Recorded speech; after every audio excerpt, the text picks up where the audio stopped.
Hey guys, so this is gonna be interesting. First, oh, well, never mind. So I'm just gonna see this. June 15th is when I was working with my advocate, the domestic violence advocate, because my son's dad was just really tripping, and he was on his way from back from California, Sacramento, California, and he was like threatening me. It's mostly because I stopped sending him money. The only reason why I was sending him money was because I thought he was coming up here, but he kept playing games. I believe he was on drugs based on like a conversation we had and how he was sounding not like himself. He was like, it was beyond alcohol. It was something else he was on, and he was hanging out in the streets with people that were homeless and calling them his friends, and he was driving them around till they basically he claims that they are the ones who destroyed his Challenger, but he had like put I think 10 grand down on a Challenger, and then he went to Sacramento, California. But he was trying so hard to get me and my son to go with him, and we didn't do it because he was already verbally abusive before he went, and he think I'm just gonna get up from my apartment and go with him. No. And then he told me people were gang stalking him, like watching him in his window. But he's the one who I believe is part of the gang stalking. But anyways, so nobody was listening to me when I was trying to get help. So during a parenting class at Self Enhancement Inc., I finally said to them, to Mrs. Corderica Hell Jones, that I was going to kill my baby's dad if he came to my door with that foolishness, because I was telling them he was on his way back from California, and there were some things that he was saying, and then the things that he was saying was matching up with some of the activities I was observing around the apartment complex, and that I was actually having encounters that matched up to some of the threats that he made of having some of the people come and harass me or beat my ass, so to speak, is what he said. And that he knew people where I lived, and that I shouldn't be living there because that place is a horrible place. He was absolutely right. I had no idea he knew about the place as well as others, but that was because they were involved with drugs. Possibly maybe how he got big money so soon, and he always like threw it in my face and was like trying to breadcrumb me. But anyways, so that's how I wind up meeting Miss Berry here. But shortly after that, I asked them for their help, like June 17th, because I remember I realized something. And so I'm going to take a look. So I'm now getting into the emails. Okay, so you guys could take a look at this. You could probably pause and read it. I might go back over and do another email, like actually reading it. But it's quite a bit. See? That was the first one because I was like going through something at the time. And that's it.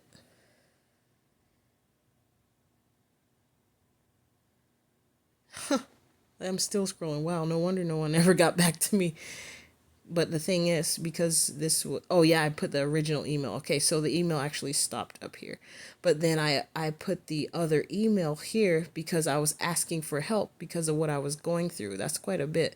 So this is the original email here because I attached some things here. But anyways, because they were always, so this is the original email I'm going to read here before I get to the other part, because it says here is the original email below with photo attachments and my YouTube video link from the previous email attached to this email. So it says, hello, I am needing assistance with this apartment management team harassment to strategically cause me unnecessary anxiety so that I would act out in violence. I am submitting a link for a 6-minute, 5-second video of me explaining how the apartment complex management team are in on psychologically harassing me to invoke anxiety in order to provoke me to act out of violence due to anxiety and being ignored strategically. The link below is a private YouTube video link that is not public. Only the people who have the link can view it. But in case you can't view the video, I've attach pictures of the documents in reference of the video. I've already filled out the certification nearly a month ago, and I was talking about the recertification form that the apartment complex at Louisa Flowers Apartments was trying to have me fill out. Otherwise, if I didn't do it, they kept threatening that I would become homeless because my housing would be adversely affected. So that's what I mean when I say the certification.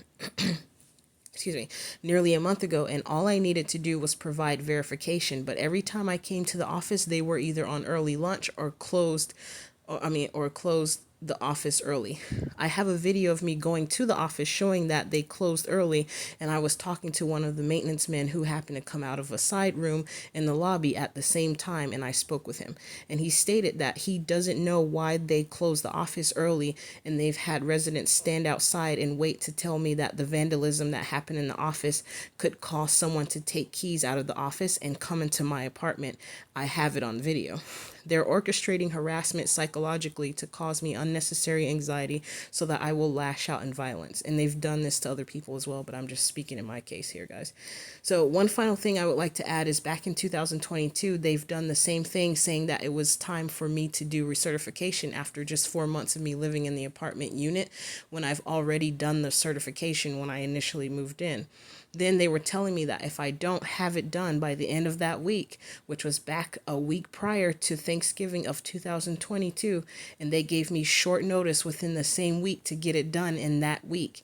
And during that time, every time I went to the office to get the recertification filled out, they told me that the woman who was supposed to facilitate that process was not on the property and that she would return, but she never did in time. So I panicked due to them stating on that document that my housing would be adversely affected if I didn't have it complete, which to me meant back homeless on the streets again, on top of being harassed by residents. It caused me a great deal of anxiety and stress during the holiday season of 2022. And guys, that's because before I moved in there, I was being heavily gang stalked. People were constantly following me with target bags all over Hillsboro and Beaverton, Oregon, and they attempted to traffic me and my son, starting with this white van that had the license plates on the back, MAYA 13, Maya 13 on it. All right. So, psychological, after the holiday season 2022, I'm on this paragraph here where it says psychological harassment games. I don't know who does psychological harassment games they played. And so telling me that my housing would be adversely affected meant to me that I and my infant son would become homeless again after only having a place to stay for 4 months. And they've been using this as a strategy to cause me to feel like, oh no, what am I going to do? Knowing that I wasn't working and I was homeless and I was being harassed by people that were drug addicts, dealers, and thieves associated with residents who lived in the apartment complex. And I was also harassed by some of the neighbors, of whom a few were associates of my son's father. I later found out in 2023 when he had threatened to have one of the neighbors beat because I wouldn't send him money and let him stay with me, which has carried on until this month. Even though I've made a police report, the officer told me that I was just paranoid. I am now getting domestic violence assistance. Please help me find the right path to report this properly, to have something done about it, because I'm tired of it. Thank you. And then I put a link here of the video to make it easier so that they would not have to read all of this. I also put that in this email. So I put here, this is a video, like a snapshot.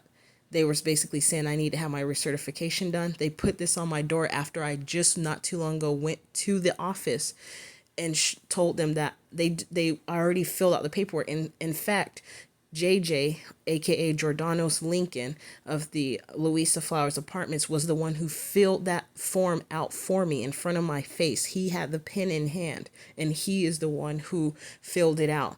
And then they came back putting this back on the door. But the thing is, they didn't have mine complete because they kept closing the office early.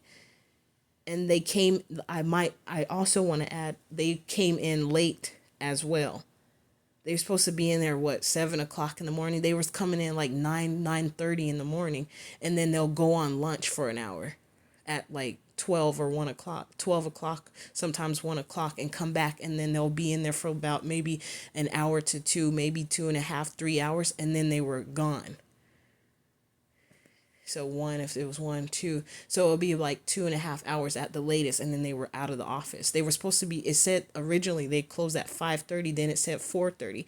The mugs was out of there no later than 4 o'clock. Usually it was 3:30 they were out of there, but they were leaving an hour early.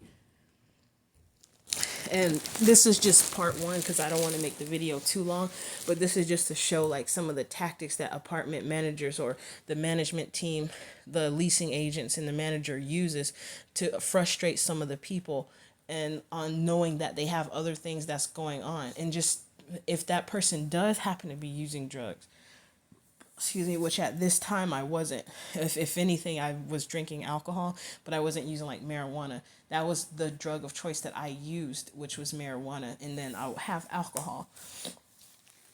But at that time, I wasn't.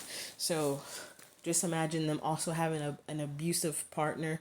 And then it was other things going on in the apartment complex, but I'm trying to keep this video short. So I'll make the second part where I was reaching out to more people to help me, because at the time I was having a crisis and anxiety crisis at this time because I didn't know what I was going to do. I had things that needed to be fixed. The refrigerator was leaking. Also, they had people who was watching me. A woman called me back in 2022 and asked me, is your refrigerator still working? And then she hung up the phone. I called that number back. I kept getting the busy tone, like the number was no longer in service. So they were playing with me like that. Even though it sounds kind of funny to somebody, it does sound kind of funny if you see it from one perspective. But when you're going through that situation, it is not funny. You get pissed off. And they kept doing little games like that to try to get me to act out so they'll have a reason to put me in jail. And they had the neighbors harassing me. So guess what? When they orchestrated for me to be placed in a psychiatric hospital, the police ignored me when I told them about the people harassing me back at the apartment right across the street. And I was going back into the apartment. And then that's when some long-haired woman came out and said, and now I called the cops on you to get you in more trouble than you can get out of. And the cops ignored everything I said. They said, quick, take her baby. They took my son. They pried my son from my hands. Well, I let my son go finally because I realized they weren't trying to hurt my son. They were trying to get me. So I was like, okay, fine. To avoid my son getting hurt, let me let him go. That's when they finally got my son. And then they fought hard to get me in there. I bruised my ribs because I was fighting them to not get in the back because I didn't know what they were trying to do. They didn't explain anything, but they were quick to say, we're going to put a mental hold on you. And they also put some sort of gas or something. I don't know what it was, but it was like this steam smoke that they had coming into the car, and they rolled the windows up. So to fool them, like the fools I saw that they were, I started fake coughing so that they would open a window. And then one officer heard me, so he came on the passenger side rear window and rolled the window down, said, now you gonna talk to us? So I spoke with them. I said, aha, I knew it. That they thought they were doing something to either maybe calm me down or gas me up. But they said that they had a concentration of marijuana in my system. I wasn't smoking marijuana at that time. I had it. The last marijuana I had was an edible, which was in October. So how in December was marijuana still in my system? That must have been what was putting into the car. I don't know if it was like a vape system, like something that was like a vaporized system that's ignite. I was going to say ignites.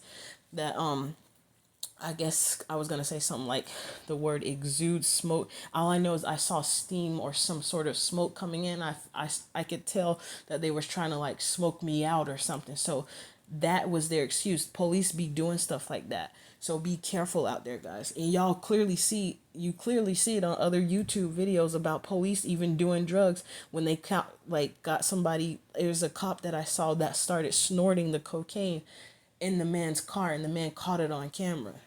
They be getting away with stuff. They use that uniform as like a scapegoat for whatever reason, that badge. That's why I don't respect most of them.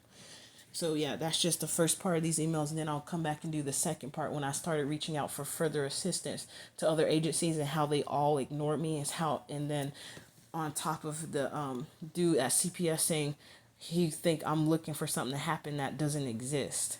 So okay, we'll come back later. Thanks.